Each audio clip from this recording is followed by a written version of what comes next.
I just got back from another expedition. I was contacted by a video karma member about a set on our local Craigslist that he wasn't able to pick up, and maybe I'd be interested. Well, for $10 and an hour round trip drive, how could I refuse? Even though it's already a set that I have. You got it. It's another Admiral. And one of my favorite Admiral models. Now, it's not in the greatest condition, but it's not bad. No cracks that I've seen in the bakelites. All the knobs are there. Picture tube is unbroken. Don't know if it's good or not. And the chassis looks okay. Now, I went back and forth about the color. When I first saw the photo on Craigslist, I thought it was brown.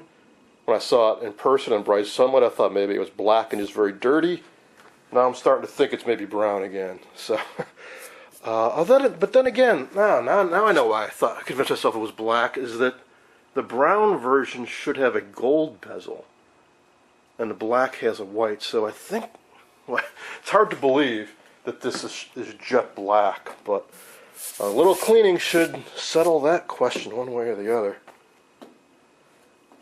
And some of the bad things, aside from it being dull and dirty, is for some reason they lost the original speaker mounting system, and they just drilled some holes right through the cabinet and drove a couple screws through. There's supposed to be a piece of hardstock that the speaker's mounted to, and it just slides on those two bakelite rails, and then it's held on by a spring and a couple screws. All I can figure is that piece of hardboard got ruined somehow. I don't know, but not too difficult to fabricate a new one, and I might even have an original spare lying around, so I'll be undoing that, but can't undo the holes too well. I could maybe, well, wait a minute, I spoke too soon. I should not have disparaged the previous owner too much, because they did not drill holes. They put them through the existing slots for the speaker. Alright. Now, as for the chassis, filthy, sure, that's to be expected. It was in a garage for some time. I imagine a dead ladybug. But I don't see any rust. I've got a couple other sets, like one way hiding back over there, that use the same chassis that are incredibly rusty.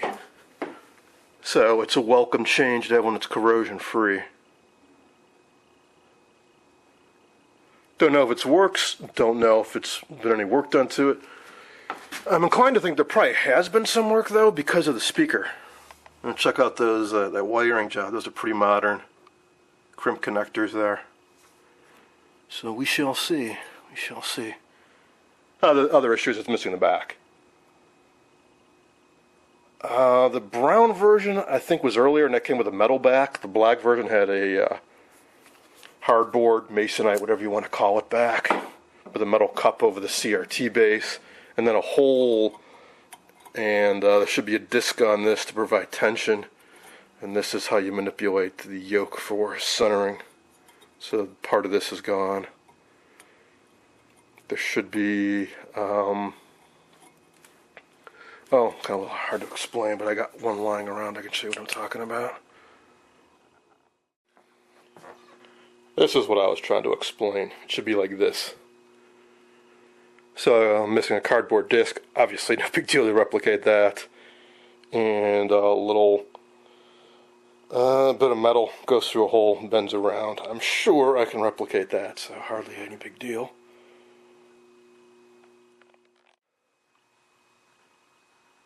For the benefit of those who haven't seen my restoration series on my other Admiral 20X11, here is how it came out. So here is what a nice, clean, shiny version of this set should look like. Now, this one was pretty dull and scuffed up and had been sitting in a garage when I got it too, so there is some hope for this set I just got.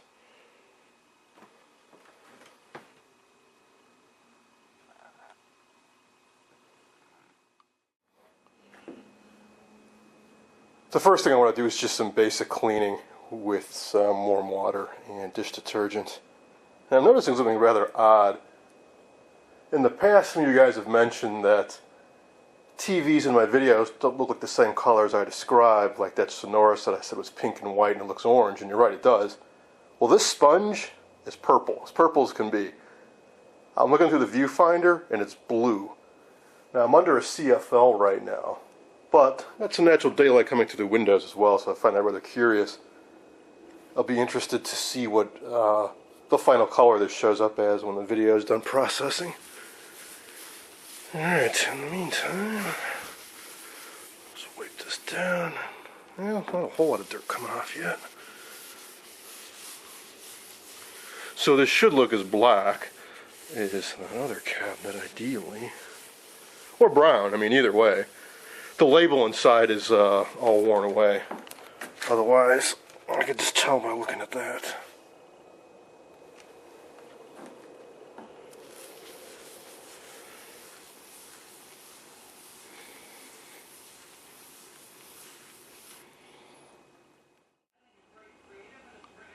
Here it is after a couple rounds of cleaning, and I can pretty confidently say now that this is indeed brown. And I did a little research and I was dead wrong. Both the brown and the black versions have a white bezel, so this has got to be a 20x12. And I can see there's some really nice grain in this bakelite. Incredibly dull though. That's not just dirt, this is dull, probably from being in sunlight for a very long time. So the next thing I'm going to try doing is good old Novus number 2. Now if you had one and after cleaning it had a really shiny hard surface, I would not go to Novus number 2. I'd probably just leave it or maybe use some auto wax on it. But if it's really dull, this is not a bad way to go. It will remove some of the surface. That's why I say I wouldn't try this if it's a really hard, shiny, candy-like shell. Because that very shiny surface is not that thick. And there's only so much you can do to bring it back. But when it's this far gone, this will be alright.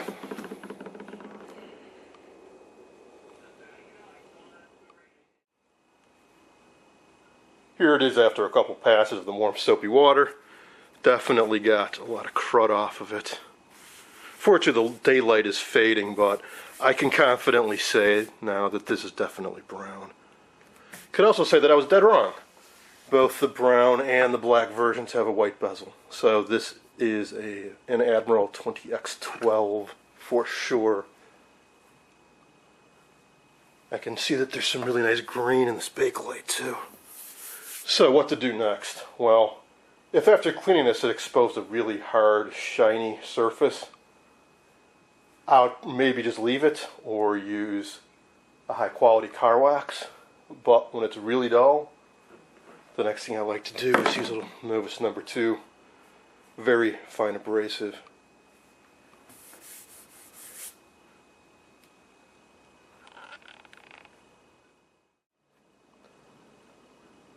I just put a big glop right in the middle of the cabinet and did the center area.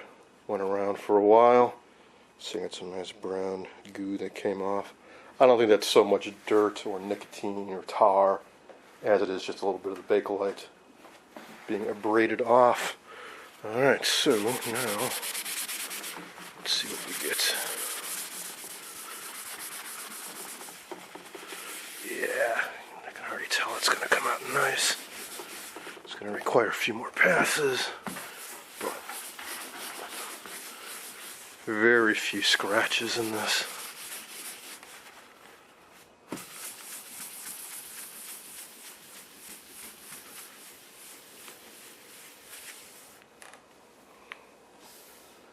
Something you can see here, dull, get shinier.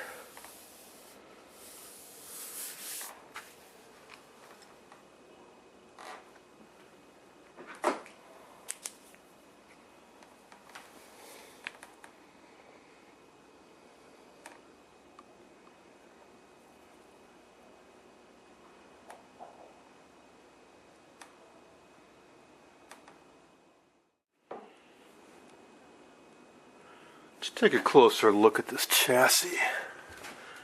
As soon as I clear off the workbench, I'll bring it inside so I can see what's underneath. But I noticed something funky with this wiring here. I also noticed something about the power cord, and that somebody must not have been able to find a cheater cord, so they improvised. Just not a bad way to go if you're in a pinch. Took some push-on connectors, some heat shrink tubing around them, and shoved them onto the pins.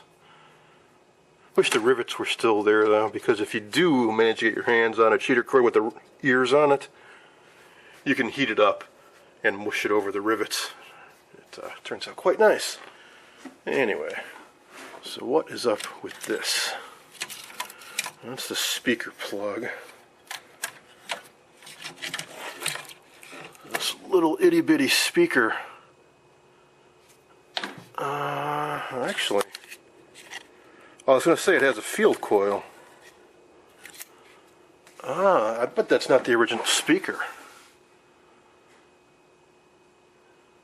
Huh. This is a single chassis Admiral. They didn't have room to put an elaborate power supply like what they have like in the dual chassis sets.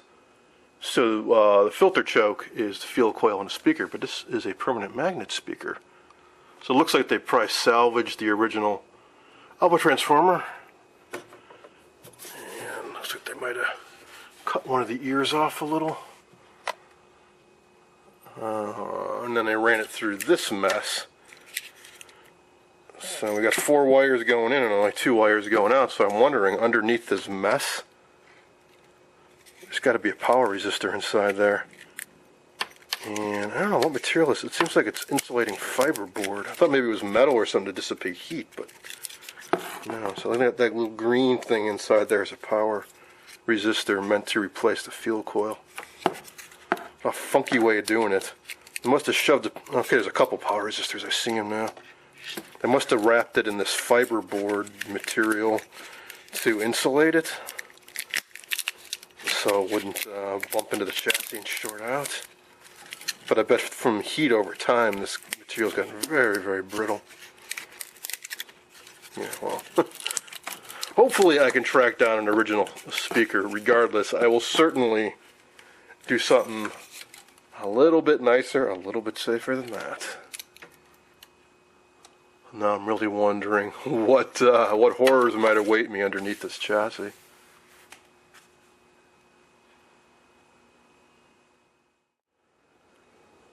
Here's a better look at the front of the set. This bezel looks funky. Almost like it's a replacement or it's been painted. It's kind of warped up here. It looks like it's made out of like vacuum formed plastic. Whereas the originals, I think it's a solid piece of like back painted plexiglass or something. So I don't know what's going on there. Another area I'm curious about is these knobs. One of the things that really makes these bakelite sets pop is these knobs. They're brass plated. And if the plating's in good enough condition, you can polish these up super bright, shoot a little clear lacquer on them to keep them from corroding. Looks really, really nice.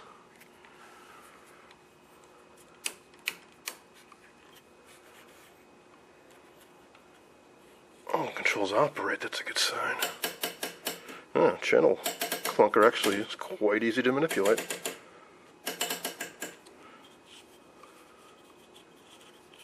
I can tell that this is a common problem. Is these are plastic knobs with this metal cap over them. The glue fails and you turn the metal and the knob isn't actually turning. A couple drops of super glue take care of that.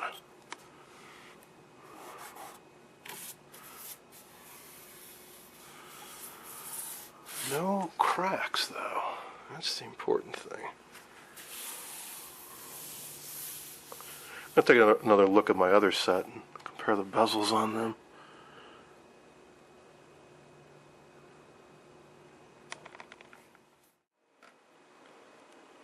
I think you can see the difference. Yeah, this bezel is made out of clear plastic and it's back painted white. So for whatever reason, that one has definitely been replaced. That's a shame.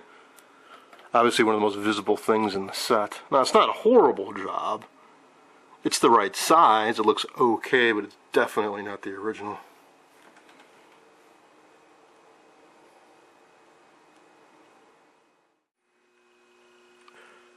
Alright, with my Admiral 24C16 off the workbench, I decided to bring this back inside for a quick look, then I will get right back to finishing off that 20B1 combo chassis. So, just take another look at that bezel. So I'm sure that's, well, I shouldn't say that. I'm pretty sure it's a replacement. Now, I do have this, which is from a 20X122 console where the cabinet got smashed and I was able to save this. Now, it's got a corner broken off, but I think it would fit in this opening just fine. Of course, I'd have to do a dry run to see if that would fit. Now, there is one other issue with this. When I got it, there was a big gouge in the plastic here. And back then I had the bright idea, oh, I'll just sand the gouge out. And I did, but I just sanded like in a groove where that gouge had been, making a depression in the clear plastic. So the end result is there's an optical distortion where I sanded it. So if I do ever want to use this for anything, I'm going to have to sand this whole area down level because there's a noticeable dip in the plastic right here. But it's pretty thick stuff. Because this is meant not only just as a cover, but it's meant for safety implosion in case the picture tube were to break. Well, I'm willing to sacrifice a little bit of that protection to make this front plate smooth and optically transparent again. And then, as I said, both the X11 and X12 have white bezels, but I got no problem with making myself a little custom gold bezel. Alright, so enough about that. Back to the set. Now, there's something else that was tucked inside this when I got it, which is this, which appears to be some sort of aftermarket bolt-on antenna. So imagine you put on the back of the set. Be something like that. There seems to be like some Velcro or double-sided tape rather, remnants up there, so it's probably in the back of the set like this. And you got your good old rabbit ears, and then this knob which probably switches some inductors or capacitors inside, and it's supposed to optimize the gain for that channel. Well, it's got a crack in it, so I don't think I'll be doing anything with this, but it's the first time I've come across something quite like this before. Alright, so now what we've all been waiting for, what does the chassis look like? I also want to test the picture tube. Of course, everybody's favorite, testing the picture tube. Get this out. Well, let's see. I suspect there's at least one bolt holding the chassis in, but looking under here, I don't see any. I say that because it's not sliding around noticeably. They might be recessed, I don't recall exactly. I also got to take all the knobs off. Well, at least one still got the felt pad. And here's what I was talking about, where the metal cap is separating from the plastic body. I know that looks horrible and grungy, but I've seen them look like that before and they come out brilliant gleaming brass. Just hope the plating is thick enough that there's enough plating left that I can polish it out. Otherwise, if it gets down to bare base metal, I have got one of those little Caswell brush plating kits, and I have replated a couple of these by hand. Another one just came right off. It'd be so nice if these were solid brass, but alas, they are not. So there's only so much polishing you can do before you get down to dull gray metal. That one's loose too, wow. I've only encountered a couple loose ones before, but every single one on this set is loose. I wonder if that's a consequence of the environment it was stored in. And so that challenge is done. Now, underneath the knobs, typically what you can see is this what the original finish would have looked like. Super shiny, super smooth, gleaming bakelite. If I can make this look like that, that would be fantastic.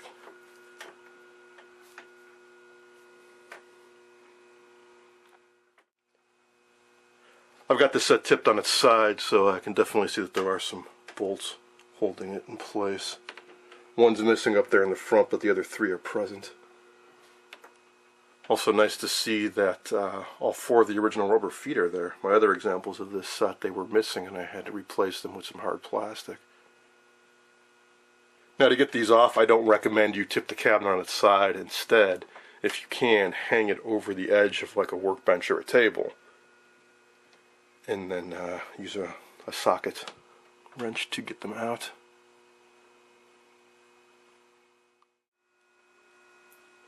I got all the bolts out, but one last thing was preventing me from pulling the chassis, which was the speaker. So I undid the 2 screws and took it out. So here we go. The cone is pretty dried out, but I suspect this has got to be fairly modern. And then again, I don't know. Maybe one of you guys would know better. What vintage do you think the speaker is and these terminals? Maybe we're looking at a couple waves of restoration, because this looks ancient, like it could be from the 50s. But these look more like they were done within the last 20 years or so. I don't know. Alright, now I should be able to get this out.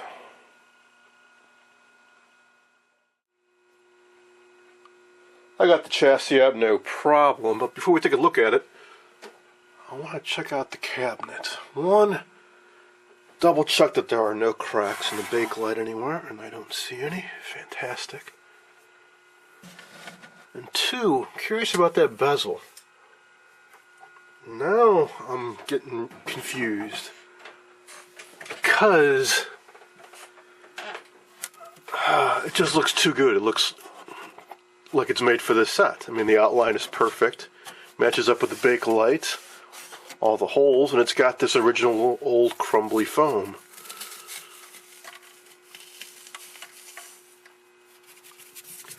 Which is exactly the same thing I found on other Admiral sets. So perhaps in later production runs they switched from the thick, heavy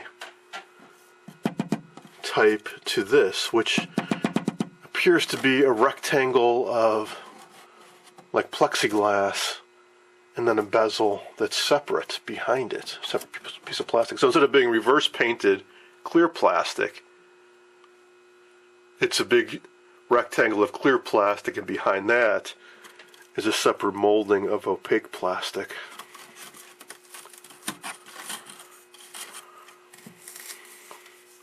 Strange. Well, maybe not so strange. Maybe it's just that I haven't encountered one before. Anyways.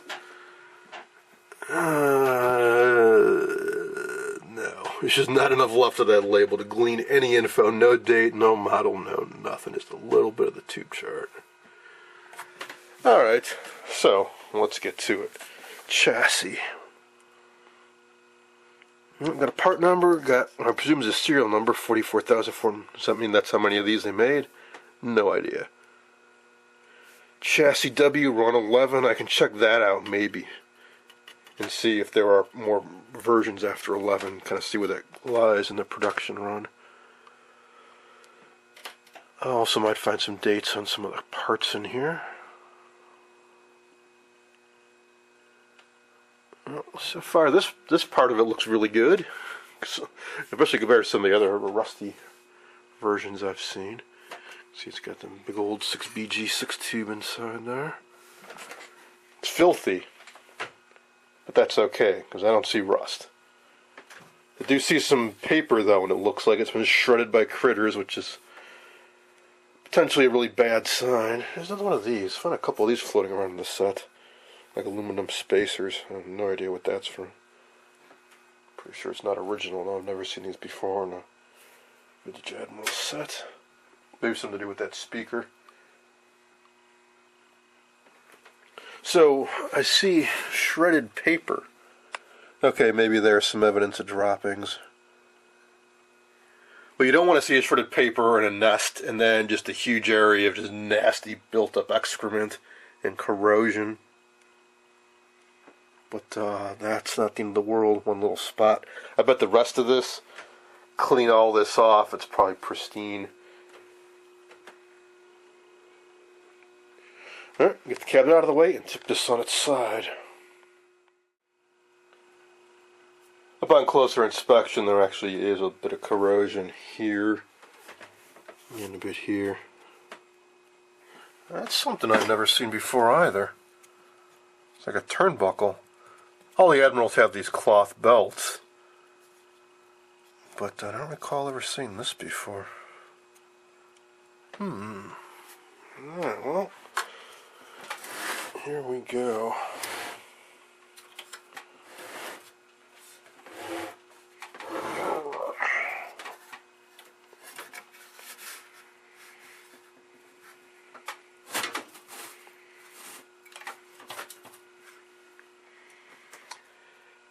And I am pleasantly surprised.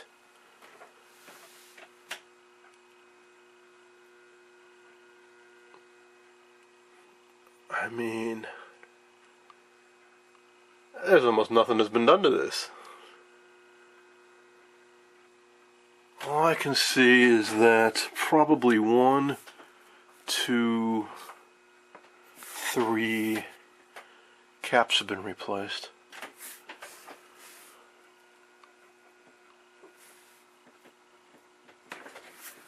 Imagine I got this tubing around the leads. It's a pretty good indicator they've been replaced. Especially the plastic cap, because I can see that it's kind of like spliced onto an old lead. But otherwise, these are the old nasty ooey gooey originals. This might not be original, though. Never saw a resistor quite that ancient and cruddy looking in one of these sets. And it's a bit curious too. I suspect they're original, but I don't remember there being so many tubular ceramics in these Admiral sets. I mean, the 20B1s I've been working on lately, they were all mica, 100% mica. Or paper or ceramic or disc cap, and no tubular ceramics whatsoever. And this chassis is contemporary with that one. In other words, they made them both at the same time.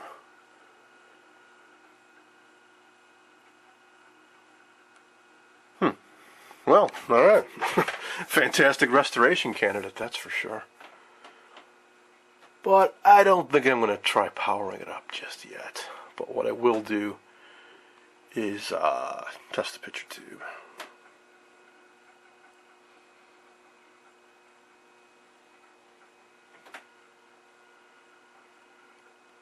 Well, that's probably a replacement too.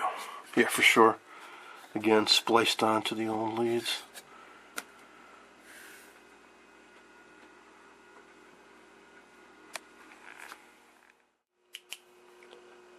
I popped open the high voltage cage cover for a peek inside, and it's nice and crusty and dusty original like the rest of the set. Seems to be. GE horizontal output tube. Getter's a bit discolored, may have seen a lot of use.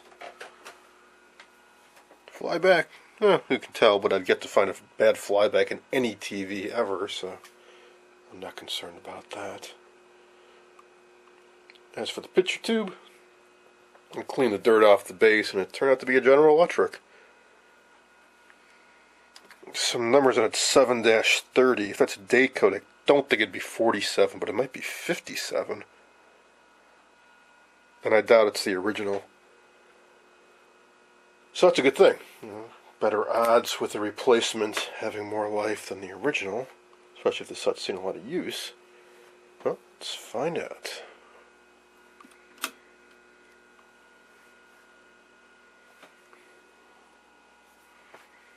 Should wipe more dirt away so I could see in there. Yeah, it's lighting up. Absolutely. I'm only at 5 volts. Get that up to 6.3. gluing very nicely.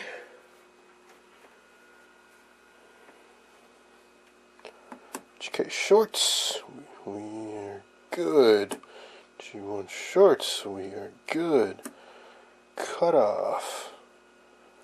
No response yet, but the tube's only been on for a few seconds. And we've got signs of emissions already, which is a good thing, considering this hasn't been turned on in many, many years, according to the previous owner.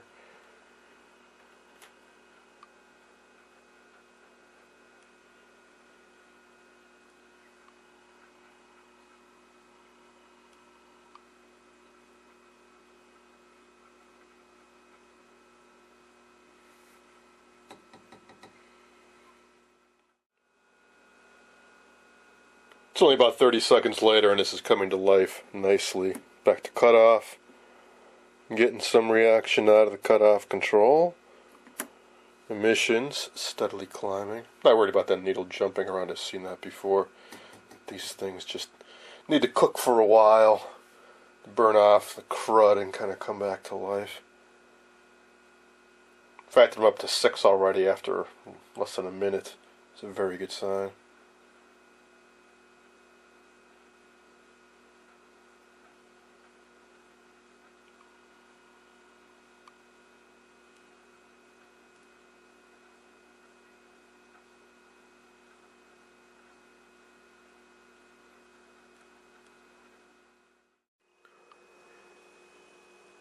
The emissions are definitely well into the good range. And life test, rock solid. Cut off, it's working good now, but if I bump the socket or wiggle it a little bit, there it goes, down. So this base is loose. I'm going to have to touch up these solder joints on the pins and glue that base back down. But otherwise, yeah, the CRT's fine. No problem. So, alright, I want you to dive into this set right now, but I gotta get back to that Admiral 20B1 combo chassis and some other projects, but hopefully before too long, I will be tackling this set. It's nice to find them in this original condition, and I think that cabinet's gonna clean up really nice, so this should be a really fun project.